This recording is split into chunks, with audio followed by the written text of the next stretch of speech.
Bueno, bienvenidos a un nuevo podcast. El día de hoy tengo el gran honor de hablar con Victoria Shaya Miranda, que fue una profesora mía y quien de verdad tiene una carrera fascinante. Y vamos a hablar justamente de toda su experiencia y toda su carrera, tanto como guionista, productora, directora, docente, directora de casting.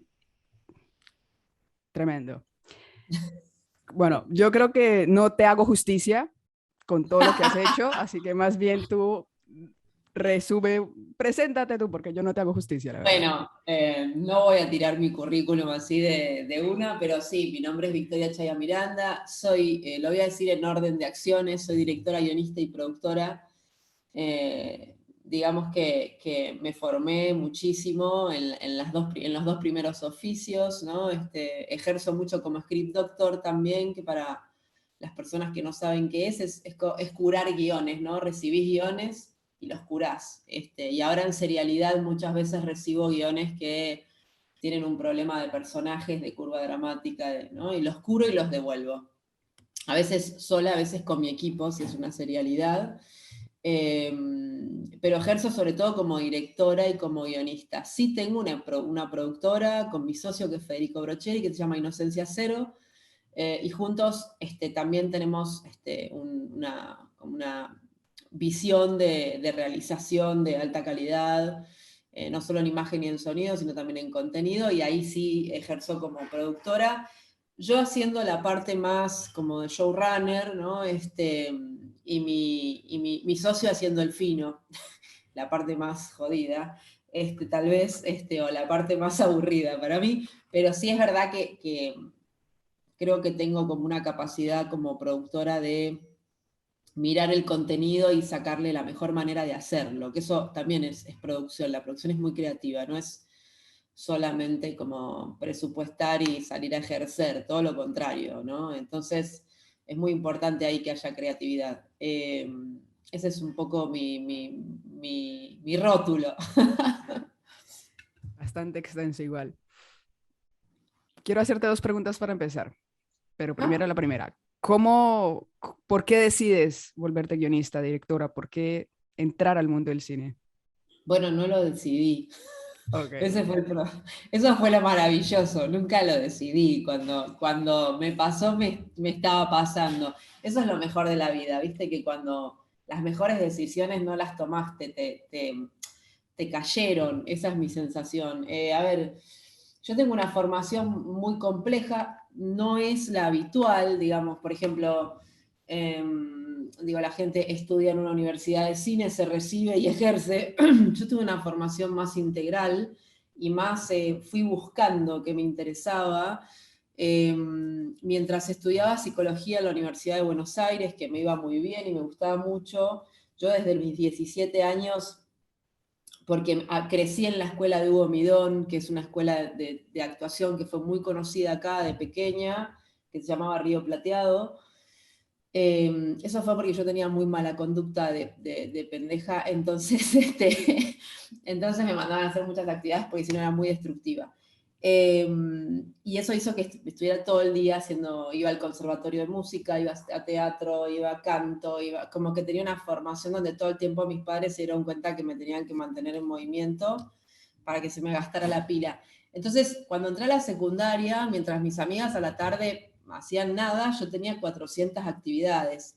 Cuando tengo 17 años y termino la secundaria, lo que termina sucediendo es que de alguna manera, mientras los demás empezaban en la Universidad de Buenos Aires, yo iba a la universidad y trabajaba en la Escuela de Bomidón entrenando actores con una técnica que había aprendido, que era un entrenamiento psicofísico que lo mamé desde pequeña, digamos, y después una gran maestra que yo tuve de dirección de actores, y mucho de lo que recibiste mío como profesora tiene que ver con esa gran maestra que fue Patricia Ayala Borisenko, eh, digamos, me formó en el cómo entrenar actores desde la respiración. Mientras yo estudiaba psicología en la UBA, al año de psicología empiezo a estudiar guión, a la vez en otra carrera, que era una carrera privada, solo especializada en guión, que igual veías todas las áreas, pero como la orientación era guión.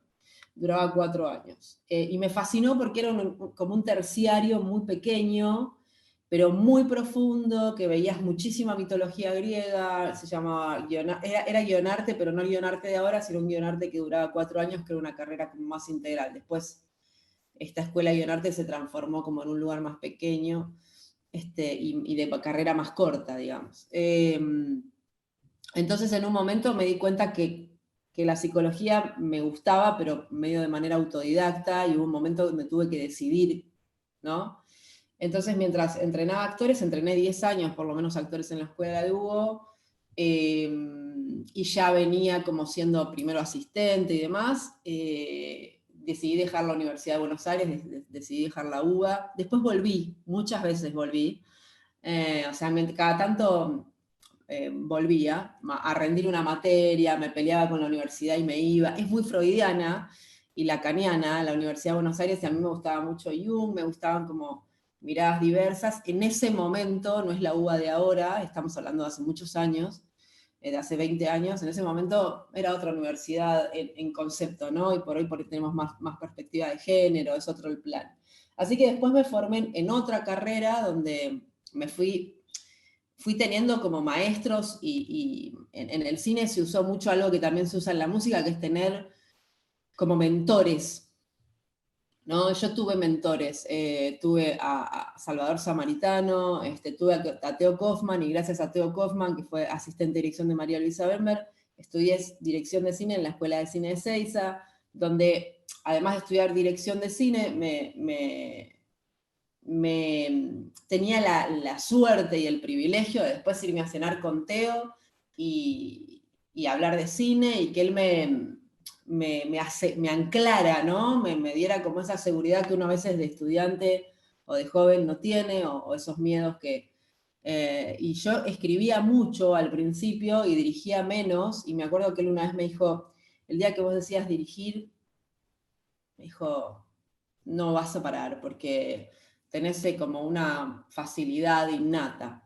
Y mientras tanto no dejaba de formarme como en el mundo de la psicología. Por ahí hice cursos de dinámica de grupos, de coacheo, entonces había algo del entender que el set también era un grupo de personas trabajando, y tanto adelante como detrás de cámara, que me ayudó mucho la psicología, digo.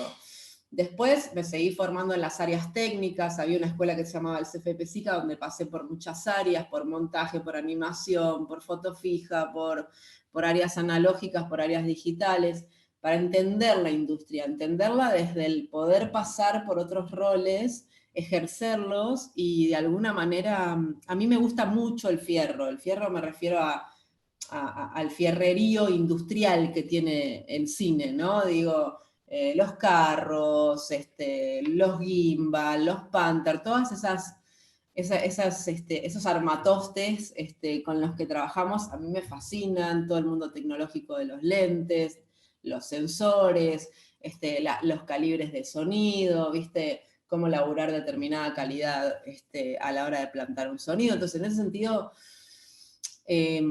no solo mi atracción era humana, sino que también era como muy fierrera, muy tecnológica, ¿no? Y siempre me fascinó. Y me parece que de eso estoy hecha, como de esa doble cosa de tener mucho recorrido que me llega casi de manera naturalizada de dirección de actores. Entonces, como crecí haciendo eso, para mí es normal acompañar a una actora a que esté en escena. Es como algo que no es algo que tuve que aprender, ¿no? Las escuelas de cine hoy por hoy se enfocan mucho más en la dirección de actores, pero en mi época era, o estudiás como el área técnica, o sos un director más orgánico de dirección de actores. Bueno, yo siento que me formé en las dos cosas, pero que una fue medio indistinta. Y después me pasó que es verdad que cuando entré al rol de la dirección me salía fácilmente, y después llegaron, digamos, documentales que empecé a hacer como medio más a modo experimental y de una manera como muy humilde, que fueron 2 documentales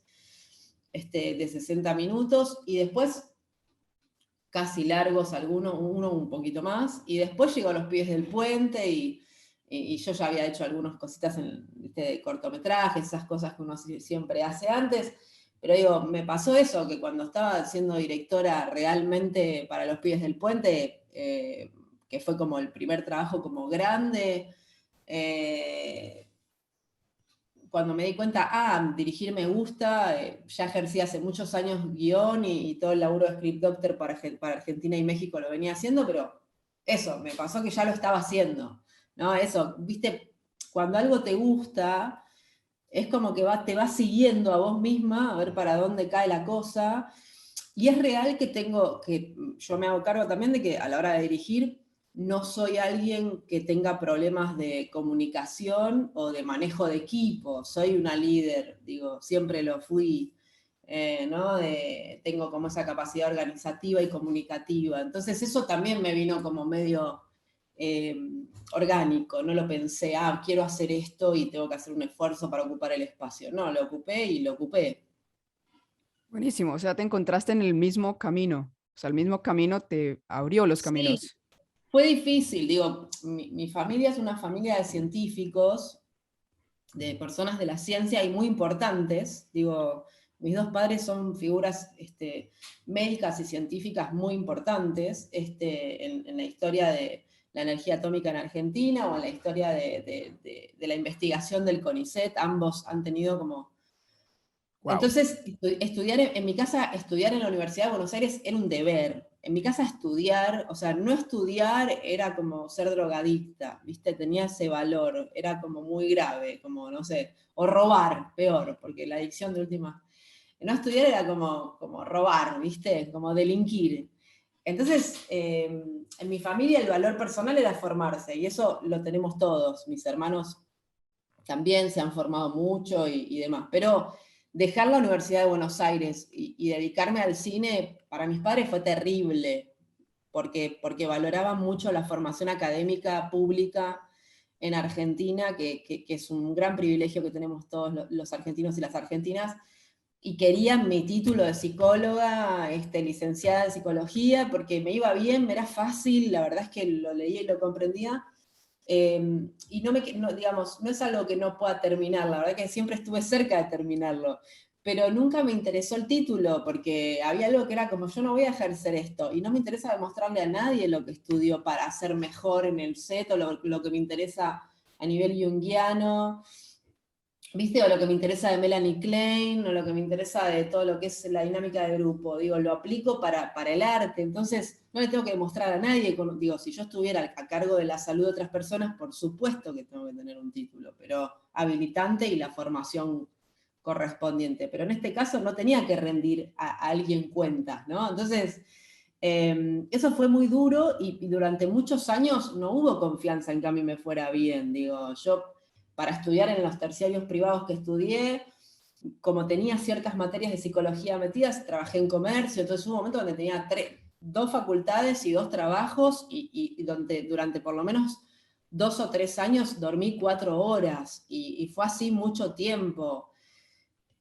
Porque había que pagar la carrera de cine, digamos, era complicado, y de alguna manera, al principio mi familia dijo, ¿querés hacer un privado? Bueno, arreglate, yo qué sé, este no es el plan para nosotros. Y bueno, después por supuesto uno entiende que los padres se asustan porque quieren que puedas vivir y que puedas sobrevivir y tienen miedo que te vaya mal, y no lo hacen porque son, no sé, personas jodidas, sino lo hacen en nombre del temor, ¿no? Que los hijos puedan sustentarse.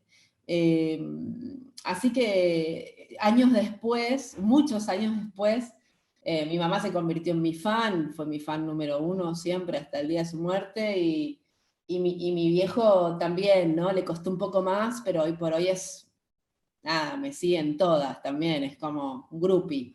Y mis hermanos también, digo, pero bueno, es real que mucha gente no lo logra, entonces yo entiendo esos miedos, por eso cuando me llegan alumnos que tienen como en contra a la familia, siempre les digo eso, bueno, ustedes no vinieron a cumplir las expectativas de los demás, y entiendan que los otros pueden tener miedo y pueden estar asustados y pueden sentir que lo que les pasa a ustedes no va a funcionar, es problema de los otros, pero digo, hay que aceptar que en esta sociedad es difícil vivir del arte y hay que insistir. Entonces, bueno, ese fue el camino, ¿no? Yo laburé y estudié toda mi vida y eso también me formó mucho. Lo que más aprendí de dinámica de grupos tuvo que ver con laburos que no tenían nada que ver con el arte, ¿no? En un momento estuve encargada de recursos humanos de una empresa teniendo 23 años, Y eso me dio como mucha formación en acompañar procesos laborales complejos o en picos de estrés, cómo acompañar a un equipo de trabajo. Entonces, claro, cuando llegué al set, podía ver un set y darme cuenta qué clima había y qué había que resolver. Buenísimo. Wow, abarcaste mucho. No, pero me encanta porque, o sea, es una experiencia muy real que conecta muchas cosas y no es como el típico camino de estudié lo que tú dices, estudié y terminé acá, no. Hubo un Claro, fui por recorrido. diferentes lugares, sí, sí, fui por diferentes lugares y me sigo formando. Después me formé en comercialización en la Universidad de Villa María, y me sigo formando, todo el tiempo me sigo formando, porque hay algo que para mí tiene el cine que es orgánico y que como va acompañado de la tecnología cambia todo el tiempo, ¿viste? Total. Cuando a mí me llamaron como jurado del Festival de Cine Vertical, en formato vertical, yo me puse re contenta porque es otra concepción de la imagen, ¿viste? Y muchas amigas, colegas y amigos me decían, ay no, pero el cine es horizontal. No, el audiovisual es vertical, es 16:9, es 9:16, es 4:3, es todo, ¿viste? Como a mí me encanta el hecho de tener que, cuando tuve que ver contenidos en formato vertical, me fascinó porque me parece que es otra forma de contar realmente, es como otro concepto. Así que me parece que en ese sentido siempre hay que estar como muy blando o muy blanda para recibir lo nuevo y divertirse. Tal cual, tal cual. Eso pienso yo que va a suceder ahorita con la realidad virtual, que de hecho creo que ya Sí. existen cursos de guionismo para realidad virtual y yo le doy máximo 20 años para que se Mira, catapulte. los que la tienen muy clara con realidad virtual, que esto no lo sabe todo el mundo, es en Sudáfrica. Son Wow. genios de la realidad virtual y del VFX. Muchos de los VFX de Mad Max los hicieron sudafricanos. Yo no me olvido más cuando me divertí mucho cuando fui a Cannes con un corto que quedó allá, Cómodos. mío. Cómodos fue a Cannes, que además fue un corto que dije, este corto va a quedar en Cannes. Y cuando quedó en Cannes, pensé, me llegó el mail y pensé que se habían equivocado. Les escribí en inglés, ¿están seguros? No estoy segura que haya quedado. Ok. Ahí me agarró como un bloqueo, digamos. La duda. Sí, la duda, la duda. Y cuando estuve allá me divertí mucho en el stand de los sudafricanos. Primero porque tenían unos contenidos increíbles. Y después porque tenían una formación, digamos, en cada uno de sus profesionales muy integrada al VFX, ¿viste? Al efecto visual me refiero. El efecto visual es el efecto que se hace en postproducción, digamos, ¿no? Bueno, hay una explosión, vos podés hacerla como un efecto especial, digamos, de rodaje o podés postproducirla. Yo hablo de los efectos que se postproducen, ¿no? Que se hacen en una computadora. Muchas veces se hacen las dos cosas, que es lo mejor, hacer un poquito de efecto especial en set y otro poquito en postpro. Pero estos son genios de la postpro y me mostraban unas cosas increíbles y para ellos es muy orgánico hacer cine así. A veces se zarpan, es puro VFX las películas, pero en sí me fascinó la industria que tienen. Te digo, es una región muy interesante para laburar. Mira, no conocía eso. Muy interesante, la verdad. Bueno, Sí. quiero retomar con algo que leí y lo voy a leer A porque ver, me parece fantástico. me encanta que hayas leído, parece Te hermoso. leí, te investigué. Es la directora audiovisual o fue la directora audiovisual mujer más joven en dirigir televisión de ficción en Argentina. Mira, ¿cómo llegó eso? La verdad es que eso llegó por una distribuidora maravillosa que hay en Perú, que se llama Cecilia Gómez de la Torre, que me acompaña con algunas películas, que tenemos muchos proyectos juntos. La cosa más linda del audiovisual es atravesar fronteras, ¿viste? Como sentir que...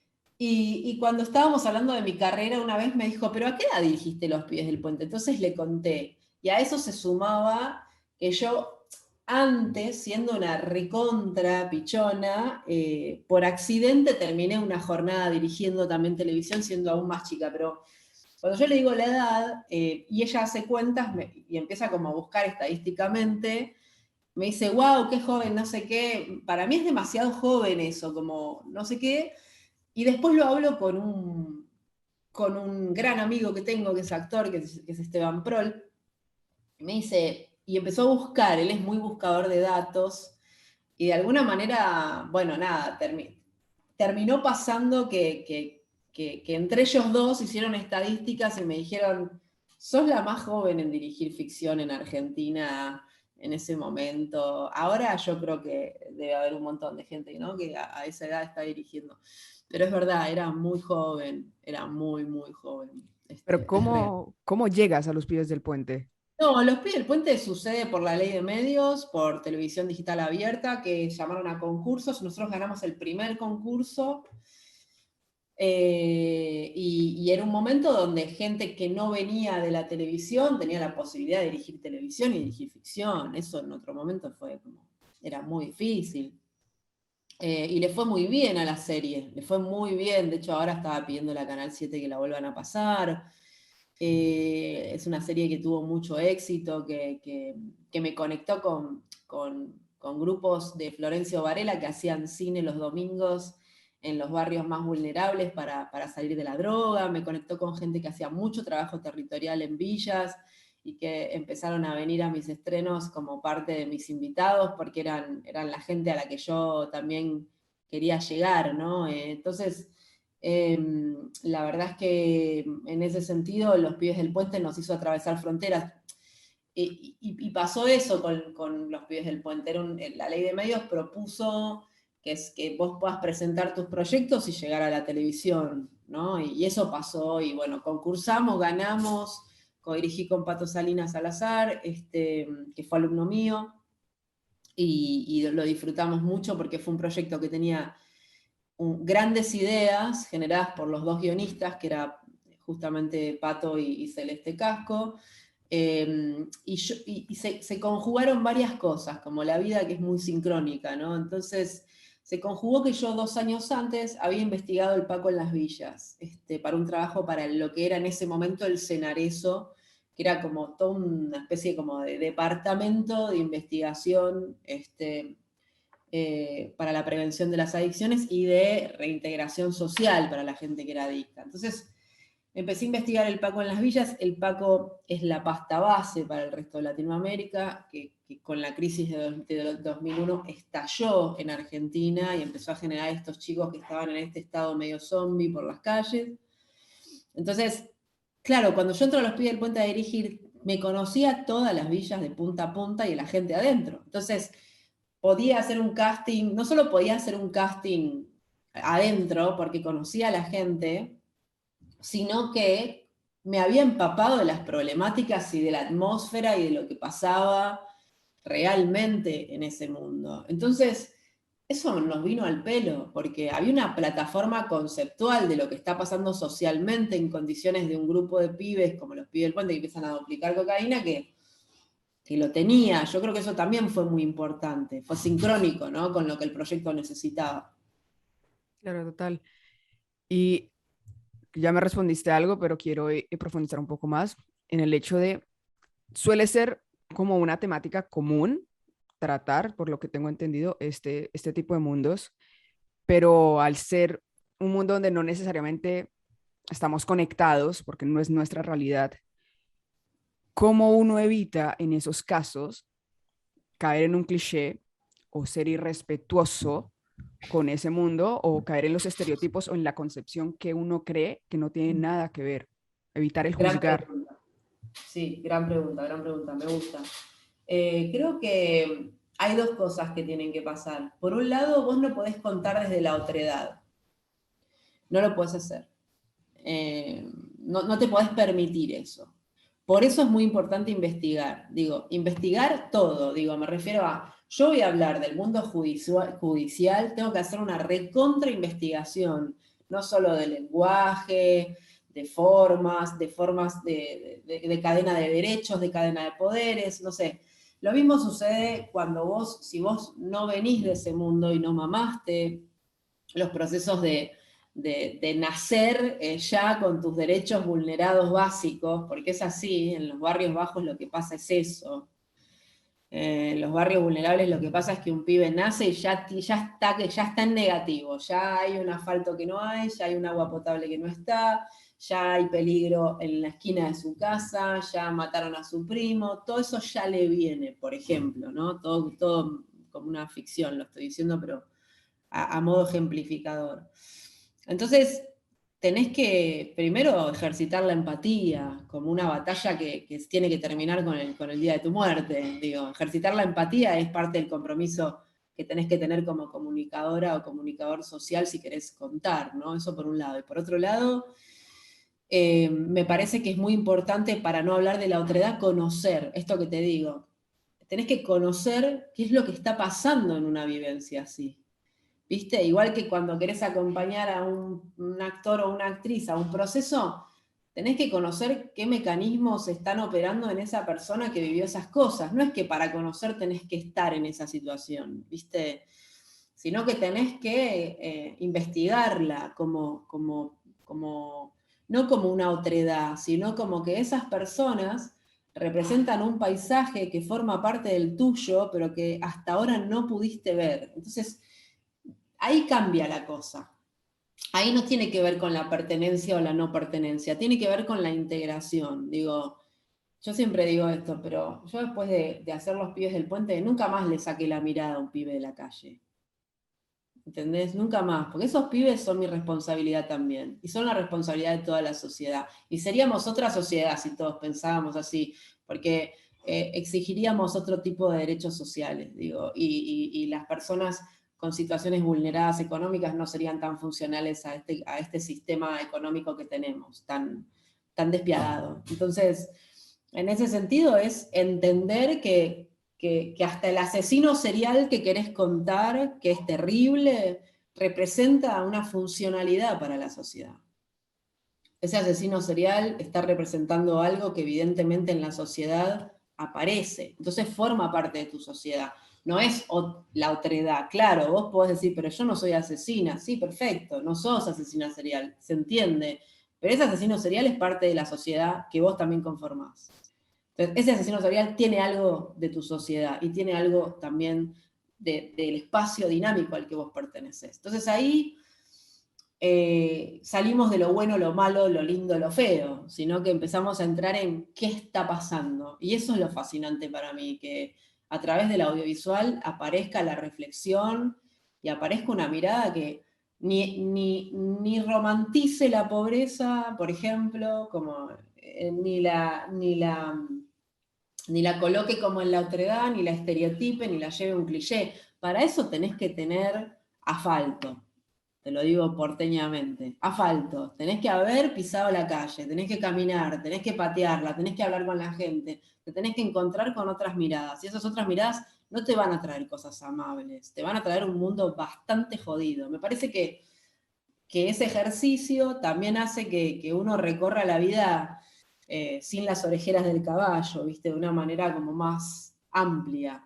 Así que me parece que ese es el camino siempre, investigar, porque vos investigando podés decidir cómo vas a contar lo que vas a contar y cuál es tu grado de alcance, porque yo te puedo decir, mira, no sé, ay, quiero investigar este tema que es re jodido. Bueno, hasta acá llega mi investigación, no puedo como avanzar más, ¿viste? Porque me parece que si avanzo más, me meto en una donde realmente desconozco y no llega mi investigación a ese alcance. Entonces, ahí podés también manejar el grado de profundización, tanto en la dirección como en el contenido que estés generando. Bueno, ¿hasta dónde voy a profundizar? Ese es el asunto. Ok, muy cierto. Y ahora, esto me conecta a una cosa que te escuché en una entrevista con Dak, que es que decías que terminas de ver ciertas películas y te quedas con la sensación de no entiendo qué es lo que me querían decir. O sea, no entiendo por qué me contaste esta historia que me contaste. Y eso me conecta con, no sé si la viste, hay una película que salió el año pasado en Netflix, se llama Malcolm y Marie, y justamente una de las temáticas que hablaba la película sobre un director que acaba de estrenar su película y le acaba de ir muy bien, entre muchas temáticas más, pero una de las cosas más fuertes que quedó de la película es, una película no tiene que tener un mensaje. Desde mi Sí, punto de vista, un mensaje es interpretativo, depende de cada claro. quien. Pero para mí el hecho de que el autor tenga algo que decir inherentemente está dejando un mensaje. No sé tú cómo ves esto. Okay.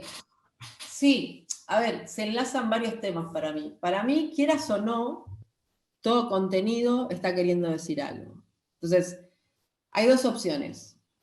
Que te hagas la desentendida o el desentendido y que ese mensaje salga y se interprete cualquier cosa de lo que vos estás contando porque no te lo preguntaste, y eso es un gran peligro para mí, y no forma parte de tus... Para mí como comunicadora audiovisual tengo una responsabilidad. Yo no te voy a contar cualquier cosa. Vos sos una mortal, yo también. Yo no sé cuándo me voy a morir. Mi tiempo vale un montón, el tuyo también. Mi tiempo se podría decir que vale un montón y cada vez vale más. Y el tuyo también, porque cada día que vivimos estamos más cerca de irnos. Entonces yo al espectador no le doy de comer comida vencida. No lo voy a hacer. Y tampoco voy a posponer el hecho de ejercitar la mejor manera de transmitir un mensaje o de preguntarme profundamente qué mensaje estoy diciendo. Eso tiene que ver con vivir profunda e intensamente, que es lo que yo decidí hacer en mi vida. No estoy diciendo que sea el único camino, hay muchos, y hay muchas maneras de hacer audiovisual. Tal vez hay gente que nunca se pregunta nada y le va bárbaro. Yo no estoy en esos zapatos, entonces no puedo decir lo que está bien o lo que está mal. Yo te puedo decir en lo que yo creo. Y yo creo en esa manera de hacer, en preguntarse, en entender que el espectador está recibiendo un mensaje, quieras o no, entonces la mejor manera es pensar qué mensaje estás dando. Después me pasa otra cosa con los cuentos que contamos, o los relatos que contamos, o los guiones que contamos en el audiovisual, que es, para mí el audiovisual es una industria, yo lo voy a pensar así, no me interesa que digan, bueno, la industria es la americana. Mirá, para mí, Argentina tiene una industria audiovisual y digamos, el audiovisual es un arte industrial. Entonces, como tiene mucho riesgo económico y como tiene mucha inversión y mucho riesgo de acción, hay mucha gente involucrada, yo creo en que ese contenido tiene que llegar con un nivel de narrativo y dramático potente. No llego a filmar cualquier cosa, llego a filmar un guión que pasó por su proceso, que se corrigió, que se profundizó, que se trabajó años. Creo en eso, creo que el espectador es muy inteligente y que quiere recibir buenos contenidos, y lo voy a seguir defendiendo.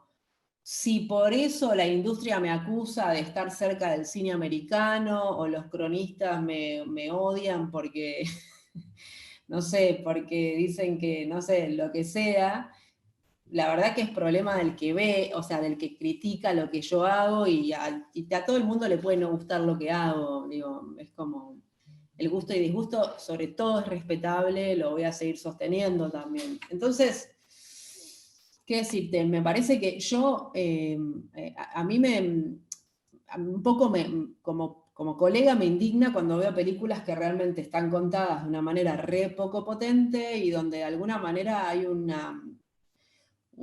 ocio intelectual, ¿no? O un ocio en lo que estoy poniendo en pantalla.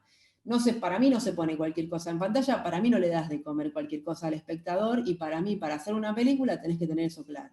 Simplemente. Ahora, la película puede ser independiente, puede tener una estética más barrosa, más ruda, o re cincelada y brillante, y las dos cosas, o las miles de opciones dentro de estos dos lugares, o sea, la paleta de grises dentro de estos dos lugares valen, digamos. Vos podés tener pocos recursos y hacer una gran película, y tener grandes recursos y hacer una película que no tiene un mensaje, digo. Pero bueno, me parece que en ese sentido, a mí el cine que no cuenta nada, en el sentido de que no hay el mensaje que está dando es ese ocio justamente, como ese contar medio como que no termina definiéndose, y un poco me indigna porque sé lo que cuesta hacer industria y sé lo que cuesta hacer una película. Entonces creo que hay que hacerlo de la mejor manera, y que eso es un deber, porque vos estás cumpliendo un sueño que digamos que no lo puede cumplir todo el mundo. Yo cuando dirijo un contenido sé que estoy dirigiendo algo que no lo puede dirigir todo el mundo, y que mucha gente lo quiere hacer. Entonces creo que ahí tengo una responsabilidad y tengo un compromiso como comunicadora.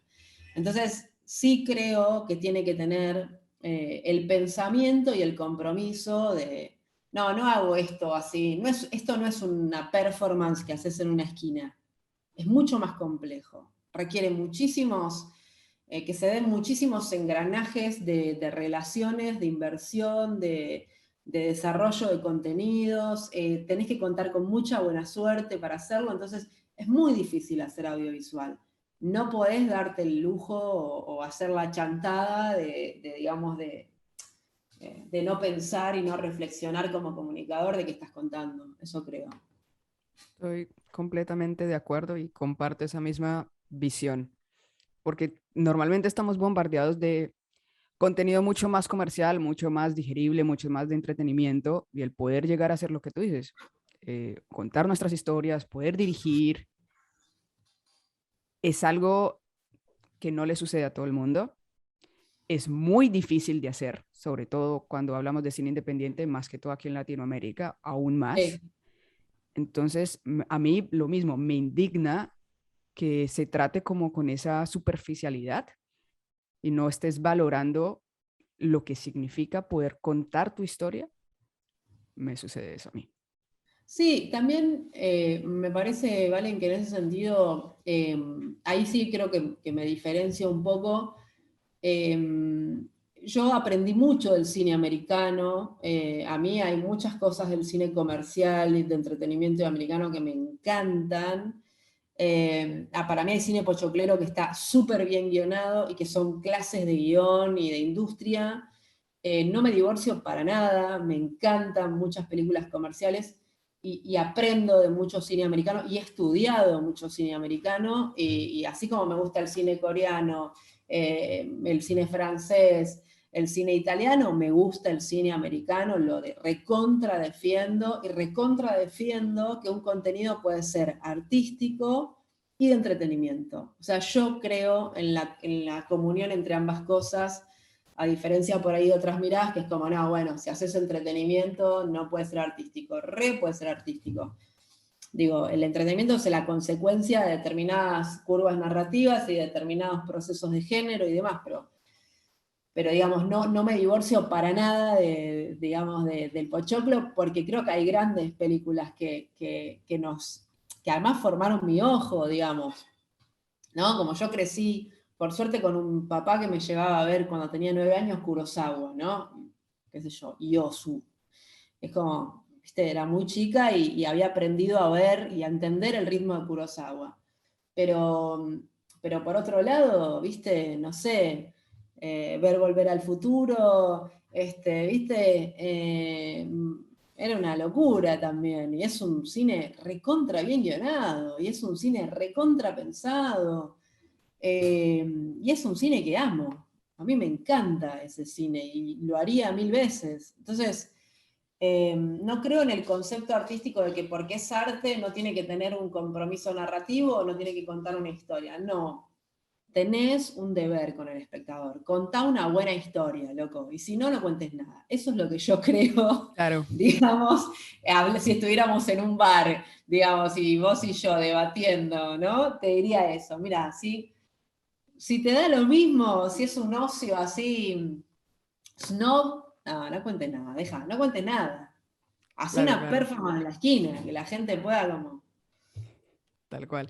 No, sí, sí, estoy de acuerdo. Tal vez me expresé mal, pero sí, No, sí no, estoy de acuerdo. igual fue una aclaración, no porque te Claro, expresaras mal, sino porque a mí me gusta como colocarme ahí porque es un lugar que quiero defender cierto como es. industria, es un lugar que quiero defender. Quiero desestigmatizar al género policial, al género de acción, quiero recuperarlo, qué sé yo, quiero defender Arma Mortal como una gran pieza artística, ¿entendés? Claro, Porque es una gran pieza artística, y Rocky también, es Rocky es como, fantástica. que claro, Rocky ¿entendés? es Como, fantástica. entonces es como, bueno, está bien, podemos estudiar un cine maravilloso. Me encanta Tarkovsky también, por supuesto, lo amo, aprendí con él, es maravilloso. David Lynch, bueno, nada, crecí con ellos también, pero no me divorcio de ese camino y creo en él y lo disfruto. Tal cual, es cierto. Y sobre todo porque desde chiquitos, es el cine que más consumimos. Sí, total. Es el cine que de alguna forma nos engancha a hacer esto, nos abre esa primera mirada. Claro, total. Sí, para mí sí. Hay una película que yo vi, dos películas que vi cuando era muy joven y no tienen nada que ver con este cine comercial, pero que se juntaron con este cine comercial, ¿no? Una es Los amantes del Círculo Polar, que es de Medem, que es una historia romántica, pero contada de una manera tan extraña que no se puede creer. Y me acuerdo que la vi y dije, qué buena estructura que armó esta persona. Y después vi mucho Kieslowski, que me fascinó desde muy chica. Y me acuerdo que hubo una película que se llamaba La doble vida de Verónica, que cuando la vi dije, por Dios. Y eso, más All That Jazz, fue como, esta industria es una locura. ¿Viste? Entonces, yo siento que uno puede armar una trenza entre el entretener, contar una buena historia, atrapar al espectador y hacer una pieza artística. Y ojalá lo pueda hacer en cada una de mis obras, ¿no? Tal cual. Ven, y ahora ya que tocamos esto de Estados Unidos, de Hollywood, una pregunta que me surge a mí es, no a nivel industria, porque a nivel industria todos en general, a comparación de Hollywood, medio que estamos en pañales, pero a nivel Mm. de producto, de calidad de películas en Argentina, en Latinoamérica, ¿hay cosas que tenemos que envidiarle a Hollywood o hay un producto de muy alta calidad acá que también se tiene que apreciar? Mira, yo creo que hay muchas industrias de las que hay mucho que aprender, digamos. De la industria de la India vos tenemos mucho que aprender también, que es como, inclusive a mi forma de ver, en muchos recursos le gana a la industria americana, le gana. Es una industria maravillosa, es una industria con una gran calidad en lo que es el cine de género de terror. Qué sé yo, el cine coreano me parece que también es una bestialidad en su desarrollo y en su tecnología, China ni hablar.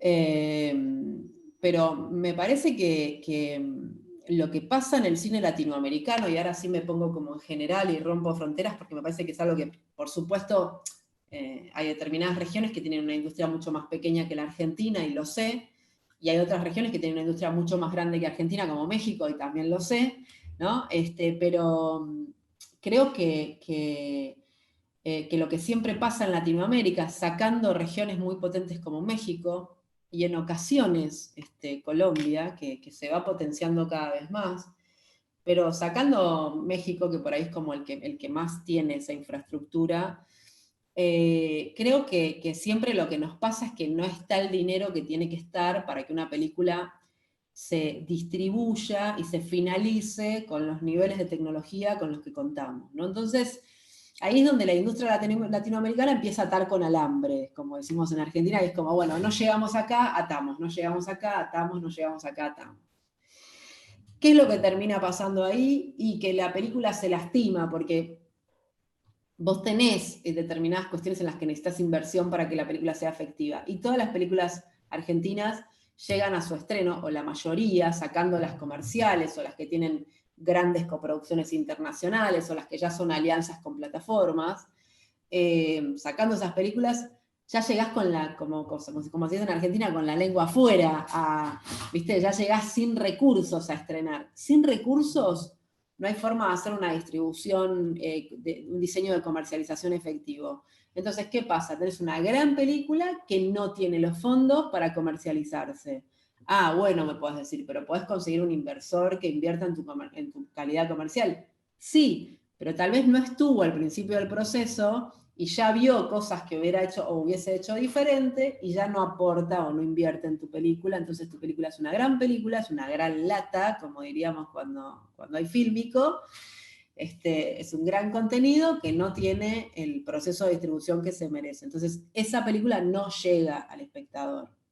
Esa película que está recontra laburada no llega al espectador. Una película que se pierde entre las cientos que se hacen al año y tal vez le llegan solo un par al espectador. Entonces, ahí hay un gran lío de distribución en la que parte la responsabilidad, lo voy a decir, es polémico, es del Estado. Sí. Es del Estado.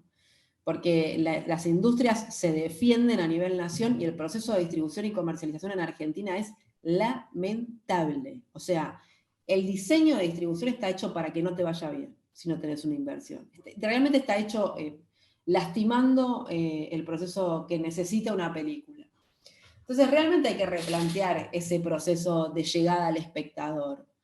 Creo que eso el cine norteamericano lo tiene muy claro, y creo que el proceso de llegar al espectador con un buen proceso de branding de contenido y de diseño de contenido comercial lo tiene muy claro. Es muy interesante seguir determinadas películas independientes, inclusive norteamericanas, y ver cómo han llegado, ¿no?, pasito a pasito, al espectador de una manera potente. Por supuesto que también son industrias que justamente decidieron tener la infraestructura para desarrollarse correctamente. En Argentina hay algo como es un país muy contradictorio porque tiene un gran poder cultural. Hay una gran formación artística, no solo en el mundo audiovisual, en el mundo teatral, en el mundo musical. Digo, hay una formación en Argentina a disposición enorme. Hay un gran trabajo, hay demasiados buenos artistas, es increíble la cantidad de actores talentosos y actrices que hay, la cantidad de realizadores talentosos y talentosas que hay. Digo, es como un lugar realmente se gesta gente con muchas capacidades y con mucho calibre artístico, pero a la vez es como todo el diseño del Estado. En todas las presidencias a lo largo de la historia nunca tomaron la decisión de defender la cultura como una industria que se sostiene y se expande, y que es una forma de relación internacional. Entonces, hasta que eso no pase, seguís atando con alambre una industria que empieza a caerse, porque terminás agotado de hacer industria de esa manera. Porque nunca tenés la plataforma que tenés que tener en un Estado que decide que la cultura es una forma de identidad que se defiende, y que la industria audiovisual es la que más atraviesa fronteras y es la que más inversión tenés que tener. No tiene mucha discusión. ¿Viste? No tiene mucha discusión. Tenés que tener un Hollywood, ¿viste? Estudios. Sí, por supuesto. Tendría que estar pasando hace 40 años eso. Por supuesto que sí. Y en Argentina hay mucha historia audiovisual. Digo, tenemos una historia muy robusta e interesante audiovisual. No es que somos una industria nueva, ¿viste? Hay países que son como más nuevos en la industria audiovisual. Nosotros tenemos nuestra historia. Y seguimos ahí pidiendo permiso y armando un rompecabezas donde siempre te falta una pieza. Eso es muy argentino. Argentino en ese sentido es un país ingrato. Es un país ingrato. Entonces, tenés que insistir. ¿Qué es lo que te pasa? Que cuando vas afuera, haces cine con una calidad increíble, no pueden creer lo bien que laburás. ¿Y por qué? Porque venís de Vietnam, porque hiciste cine en condiciones nefastas. Claro, por ahí vos me decís, che, está bien, te estás quejando. ¿Sabés lo que es hacer cine en tal otro país? Ok, siempre hay alguien que puede estar peor. Yo te digo lo que me pasa desde adentro como Argentina, que es que realmente es muy difícil ser acompañada, ¿no? Porque es una industria que siempre está renga, ¿viste? Hay algo, no decide que le vaya bien, es como una industria neurótica, porque no tiene como la ayuda del Estado que tiene que tener. Quiere que le vaya bien, pero, ¿viste? Pero no está la resolución que te ayuda a sacar, no sé, 200 copias en las salas, porque es un bien cultural, un patrimonio que tiene que, ¿viste? Claro. Entonces es muy complejo así, es muy Igual, complejo. igual, tal vez sepas tú más, pero quiero plantearlo. Siento que sucede lo mismo en Colombia y en México. En Colombia lo digo porque hace unos años en el Bafisi llegó una película y el productor decía, lo más difícil de hacer cine no es hacer la película, es distribuirla. Y le Claro, pregunté sobre el sí. tema y me decía, no sé, vamos a llegar, vamos a hablar con Cine Colombia, tenemos que mover unas cosas para lograr distribución. Que yo sepa, no llegó esa distribución.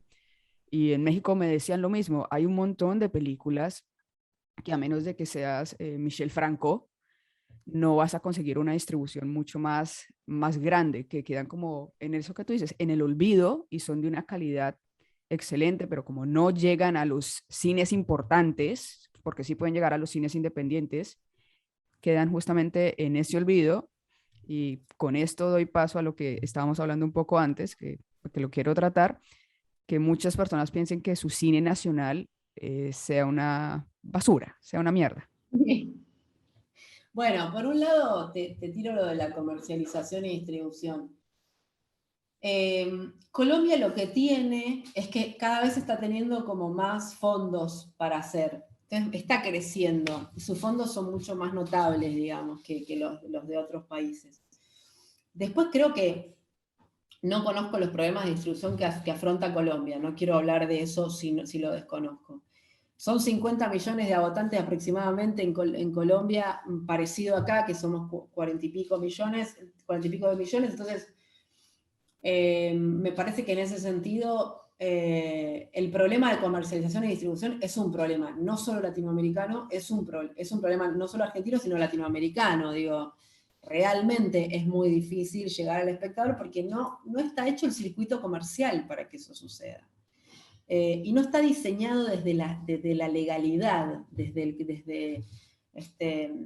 digamos, desde decisiones que se tienen que tomar infraestructurales, de manera infraestructural en el proceso cultural de hacer una película. Eso es muy importante. Si depende solamente de lo privado, y es azaroso, es medio ruleta, ¿viste? Y de repente una película independiente la casa alguien a tiempo, genial.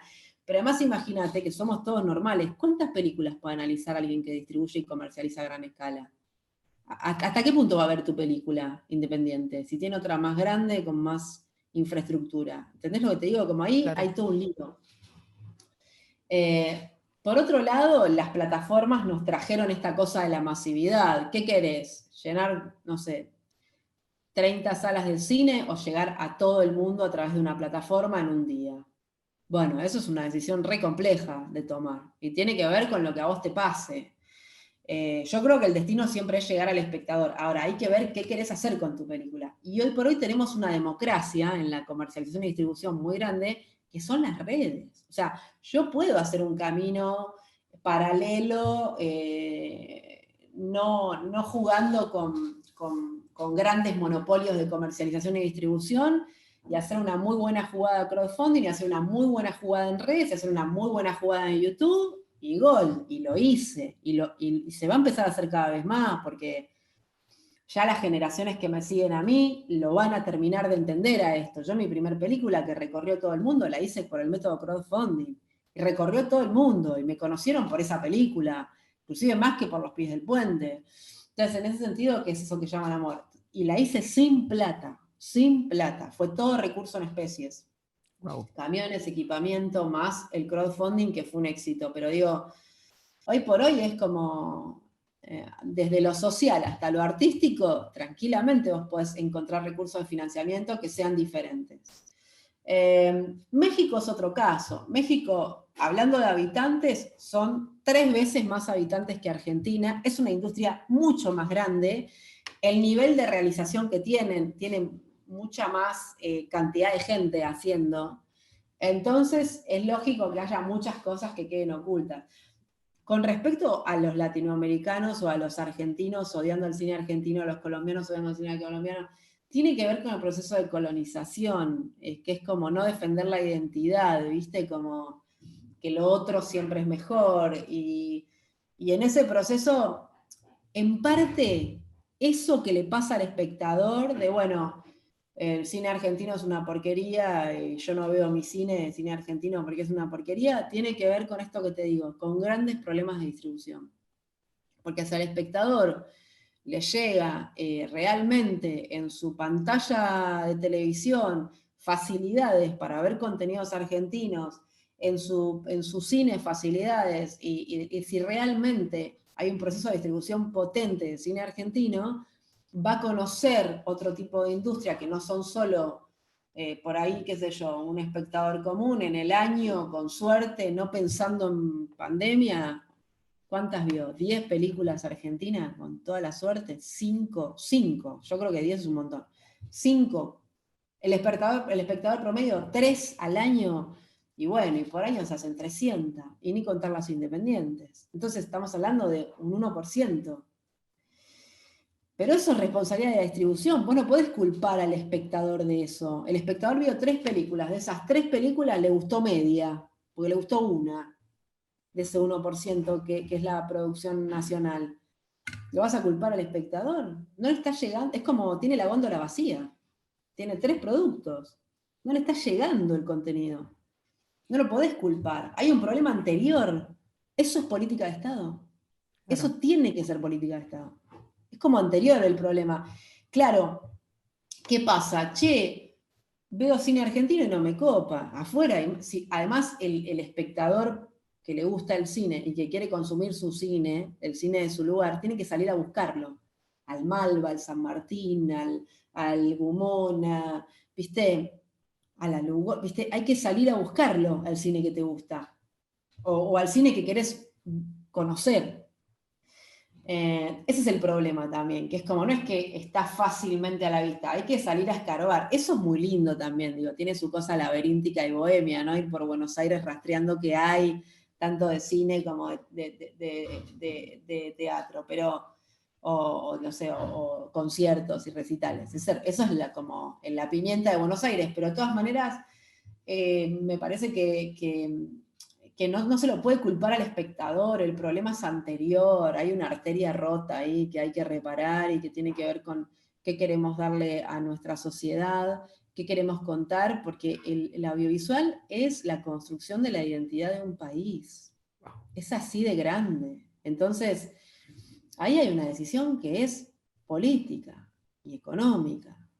Y eso tiene que ver con construirte como una potencia audiovisual. Yo qué sé, en algunos países no se puede por infraestructura, en otros siento que no se quiere. Ok. Y dirías que una de las soluciones para esto, porque me acuerdo que me lo mencionaron alguna vez, no recuerdo exactamente qué país, pero me decían, este país, su industria funciona sola, o sea, podrían no tener productos de Estados Unidos ingresándoles y podrían mantenerse, porque a los niños desde chiquitos, las expediciones en el colegio son llevarlos a ver cine nacional. Entonces, desde chiquito a Claro, los niños les están enseñando a ver cine nacional. ¿Sería una respuesta para esto? ¿cómo puede ser que en una industria tan tecnológica como la que tenemos y habiendo pasado una pandemia en el medio, todavía no entendamos que hay una formación educativa que es audiovisual por excelencia? Olvídate. Y hacer cine tiene que ser una materia más de la escuela. Porque vos haciendo cine contás a tu sociedad, la definís, te preguntás, investigás, tenés que estudiar para contar un mundo, como hablábamos antes.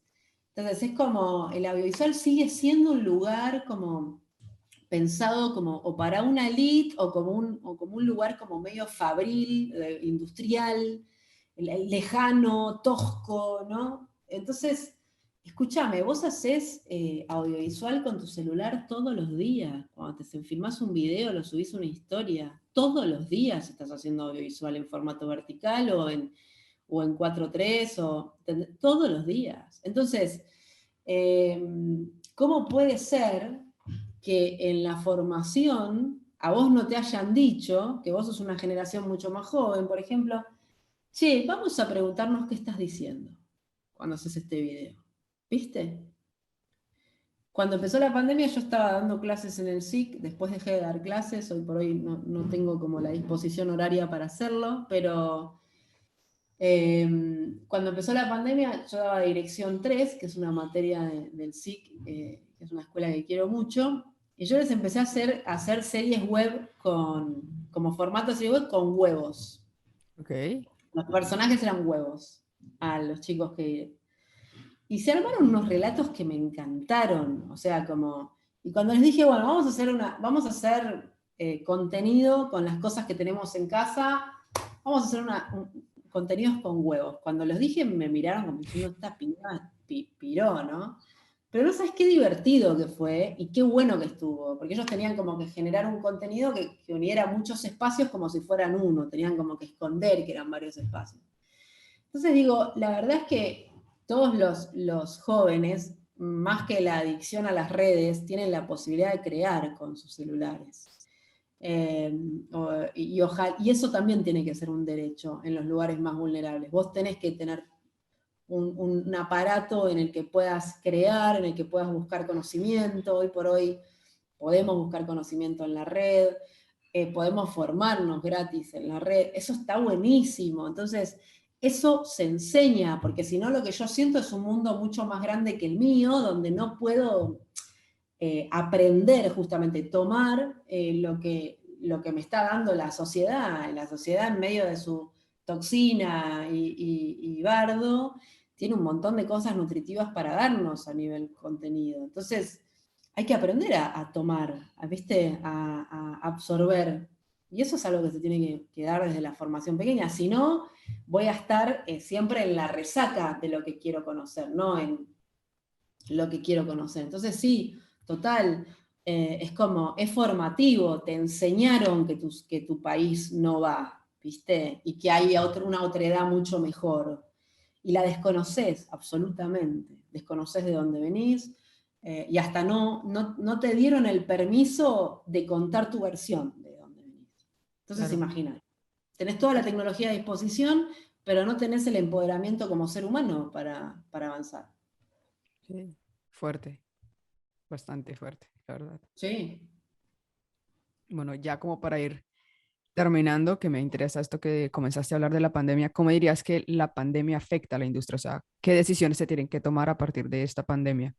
Porque algo que había escuchado era como más o menos que tenía que tener una mayor organización en cuanto al Inca, que me lo habían comentado, pero ¿cómo ves la industria ahora en general post pandemia?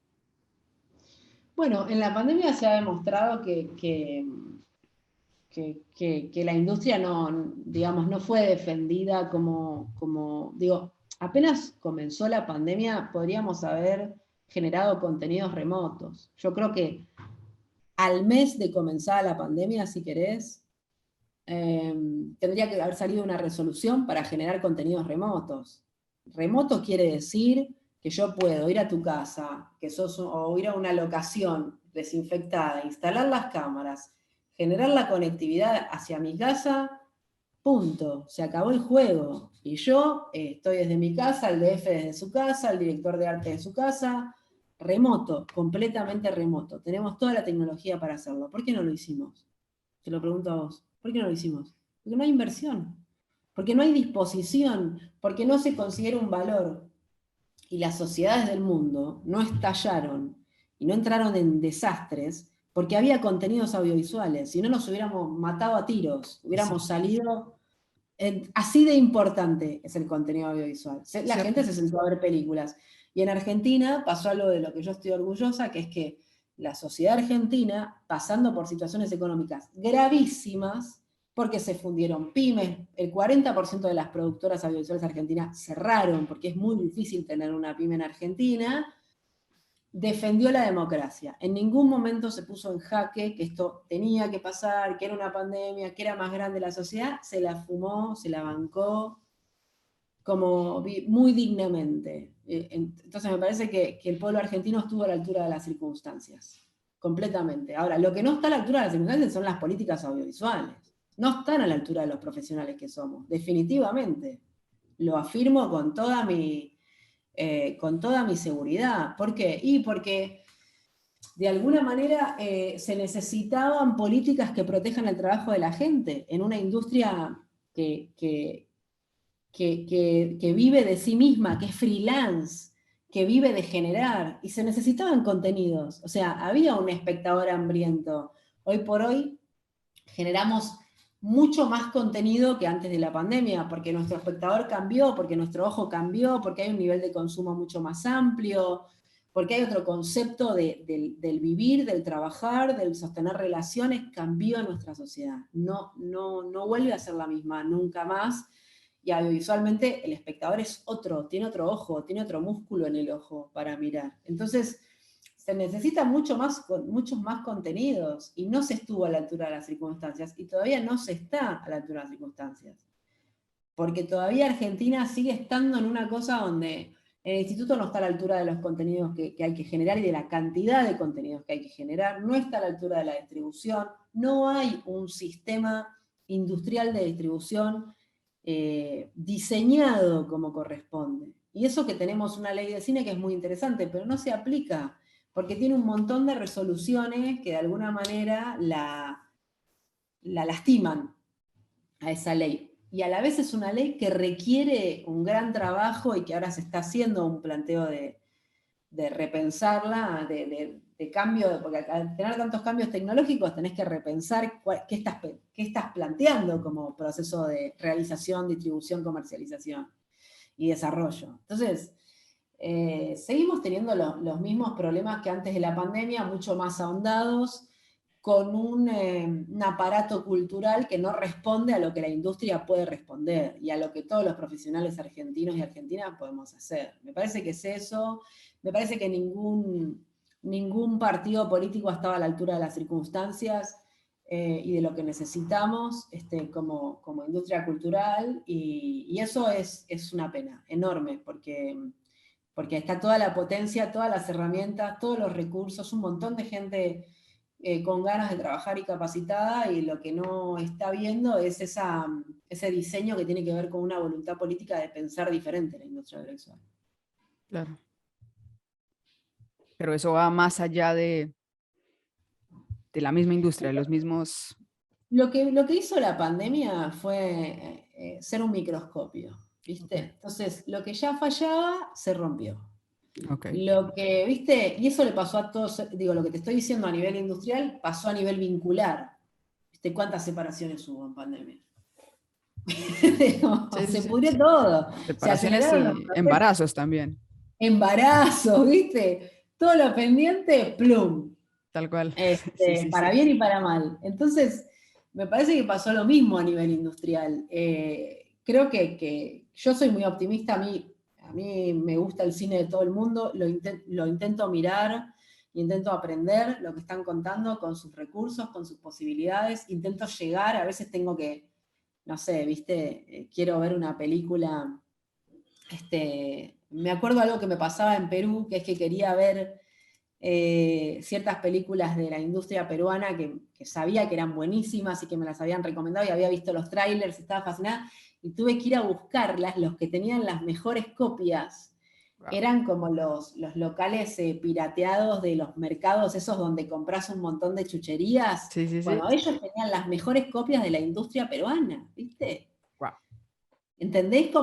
Pero no nos puede pasar eso, como digo, como ejemplo, eso nos pasa en todos los países. A nosotros Sí, también nos pasa que hay películas, en Argentina nos pasa reseguido, que hay películas que las tiene ¿viste? El sucuchito que tiene las películas piratas y que consigue Yo consumía inclusive algunas películas de cine europeo que no conseguía en ningún lado, me las conseguía un tipo que conseguía copias truchas.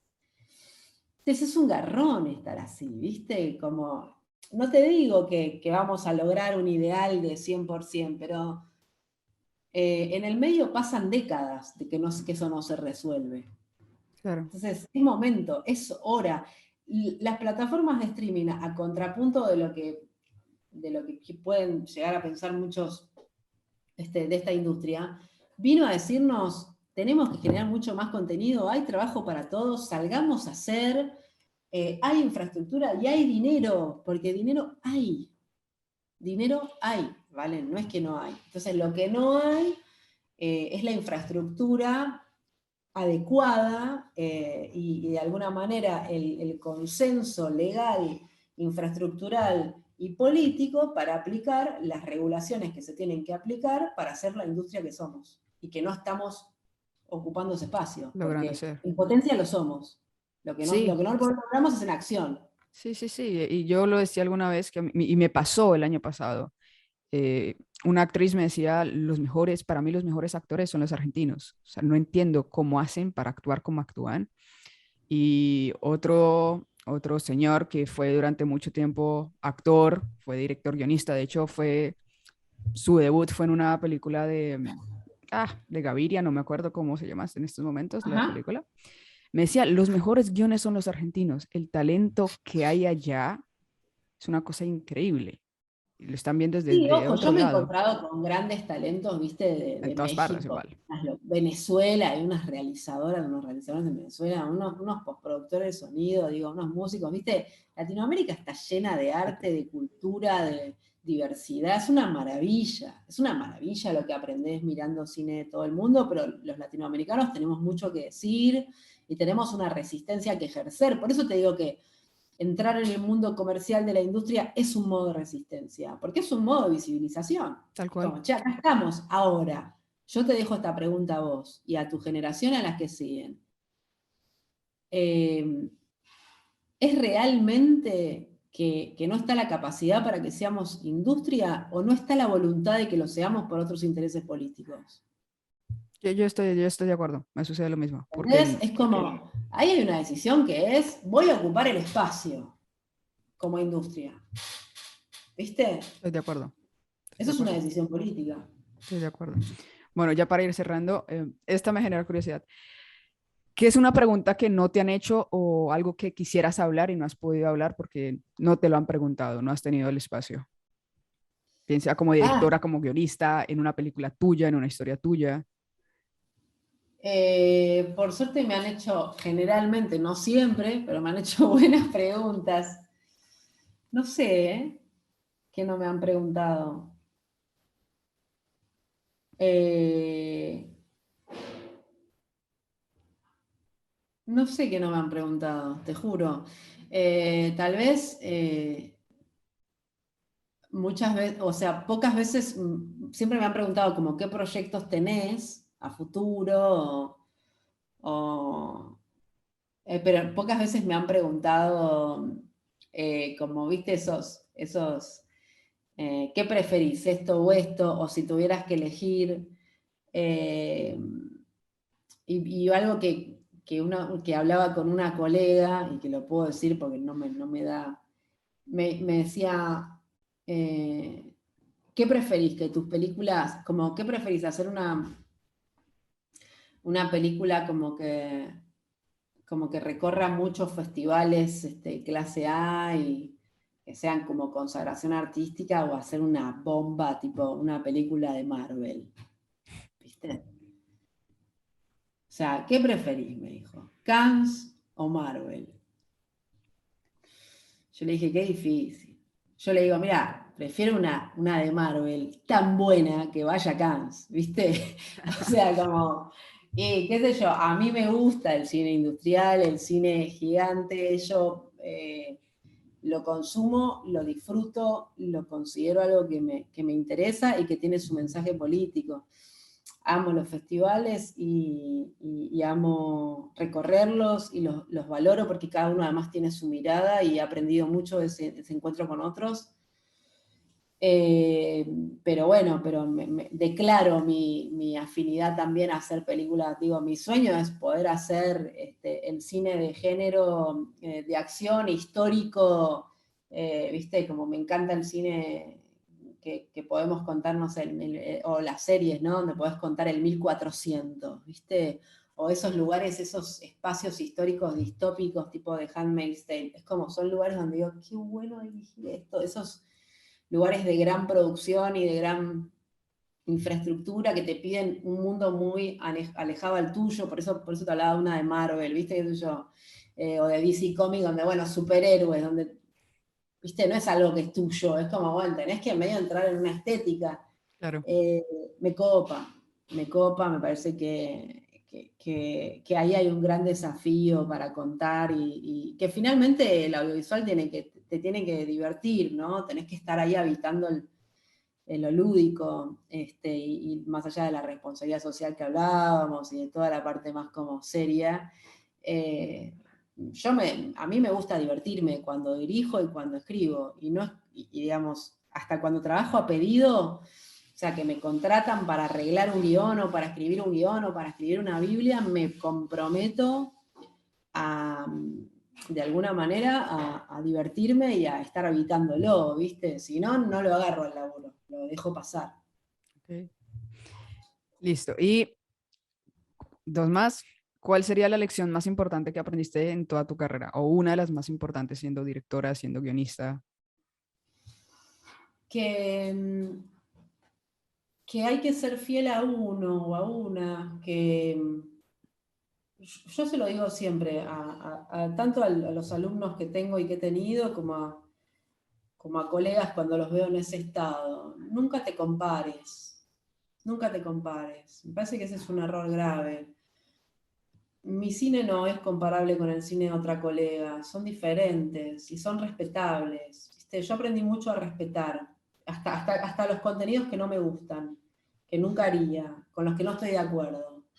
Hay que seguir el propio camino. Perdés mucho tiempo en la comparación. Por suerte, es algo que yo aprendí de chica, ¿no? Como justamente en esta formación que te contaba, que dije, bueno, yo voy a hacer mi camino, no sé el camino que hacen los demás, pero voy a ser protagonista de mi camino. Y en un mundo tan diverso y con tantas cosas para aprender y tan entretenido, creo que es muy importante eso, hacer el propio camino, no compararse, no creer que hay una sola forma de hacer las cosas, estar con ese principio de variables, siempre entendiendo que hay una forma en la que vos necesitas hacer las cosas en ese momento, en ese día, en ese minuto. Y que estarás acorde o no a tus valores, pero digamos, y ahí te encontrarás tus paradojas internas, pero me parece que es muy importante como hacer el propio camino, no compararse y trabajar humildemente. Yo creo que siempre hay que, esto que te digo, ejercitar el aprendizaje, ¿viste? Como, sobre todo, no sé, yo siento que hoy por hoy, eso, ves mi currículum y he pasado por muchos laburos, tengo una formación interesante, particular, digo, no me falta experiencia, entonces está bueno ejercitar el bajar la cabeza y el decir, ahora de nuevo soy alumna o de nuevo capturo esto, me parece que es un ejercicio para la vida, hagas lo que hagas. Pero no hay una sola forma de hacer las cosas y eso es algo que me parece que tiene que ser una forma de vivir también. Sí, muy cierto es, muy cierto es. Y ya por último, aunque puede estar muy conectado, ¿qué consejo le darías a cualquier persona que quiera entrar a esto, que quiera meterse en este mundo audiovisual? Que insista, que insiste y se acostumbre a perder. Creo que es lo que más cuesta. Muchos y muchas se caen las primeras veces que pierden tanto en fondos como en festivales, como... Y yo creo que como alumna te lo he contado, yo he perdido mucho, todavía pierdo un montón. Me presento todo el tiempo a cosas donde no quedo. En Argentina, por ejemplo, pierdo todo el tiempo. O sea, como, viste, me va mucho mejor afuera, de verdad, ¿eh? Tanto en festivales como en fondos, me va mucho mejor afuera. En Argentina es impresionante. Y creo que hay que insistir, que no es personal, ¿viste? Nada, pasa mucho, hay que insistir, hay que seguir. Ya va a ser el momento sincrónico de ese contenido. El momento llega, eso te lo garantizo, te lo puedo firmar, llega. Lo que pasa es que hay que insistir para que llegue. Y hay que entender que tiene que ver con estar en el lugar apropiado, en el momento indicado, ¿viste? Y sincronizar con lo que tiene que pasar con ese contenido y dejar que ir paso a paso, bancar el proceso y dejar que esos cambios que el contenido mismo va a tener para que se haga, sucedan. Y por otro lado, te voy a decir algo que me dijo una maestra a mí. Si se quieren dedicar al guión, no paren de escribir, ejerciten el músculo todos los días. Si se quieren dedicar a la dirección, practiquen en su casa con lo que tengan, con el celular, con la mini DV, con, no sé, con lo que sea, digo, ejercitar el músculo. Mientras tanto, me ejercito, me formo, aprendo, busco, insisto, resisto. Me parece que eso es lo que yo creo que es el camino. Seguramente hay muchos. Buenísimo, te lo agradezco muchísimo. Me encanta esto de acostúmbrense a perder, aprender a perder. Me encanta porque es Sí, muy hay que cierto. reacostumbrarse. Hay que reacostumbrarse. Y no quiere decir que no te ponga triste, ¿eh? Yo tenía unos ataques de ira cada vez que, porque por ahí, claro, presentás un proyecto que tiene coproducción, ¿viste? O que tiene fondos ya ganados y pensás que seguro gana porque te pasa eso, que decís, está potente, más allá que te guste o no, está potente el proyecto, va a salir y bueno, te pasa que no. Eso pasa. Entonces, hay que acostumbrarse. Sí, se pierde y se pierde mucho más de lo que se gana. Te hablo de un 7% se gana, un 7-10% se gana. Ese es el porcentaje. Así que acostúmbrense. Wow, bueno. Tus películas, tus trabajos están, buena parte de ellos en Cinear. Tu próxima Sí, película la sale verdad en es noviembre.